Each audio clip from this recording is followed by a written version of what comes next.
we generally call those good neighbor agreements.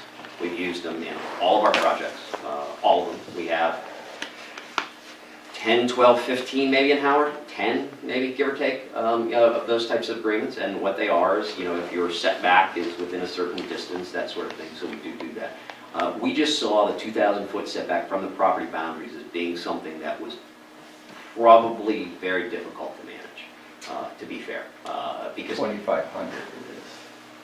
Yeah, it's a half mile. It's 25. okay, so 25. That's a lot to manage. That brings in probably what that starts to do is, frankly, if we cited 40 or 50 turbines, give or take, in that area, I would say we'd probably be close to getting a waiver setback from almost every town resident at that point. Which may be appropriate if Well, they're not that's inclined to geographically, like the noise. No, that's a good point, Dwayne, because geographically our township, and all townships are different. You look at parcel size, one of the largest concerns back in the day was that our parcel size was, comparatively speaking, very small.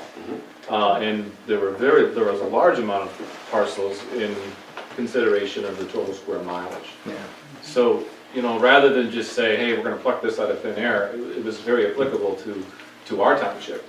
Now, I'm sure, and I know other towns have adopted and cited our wind law, but ours was drafted specifically saying, hey, you know what, because our parcel size is so small, maybe we need to be more responsive, and maybe we need to take into consideration. And again, I'm not going to speak of all the efforts of previous board members, but that was their announced intent, and eventually the adopted intent. And what I'm saying to you is I'm not criticizing. No, I know. I'm just asking that you said you were going to revisit. If you we will revisit. We will revisit. But my guess is that it's something that we probably won't have success in negotiating with every one we would need to have good neighbor agreements with.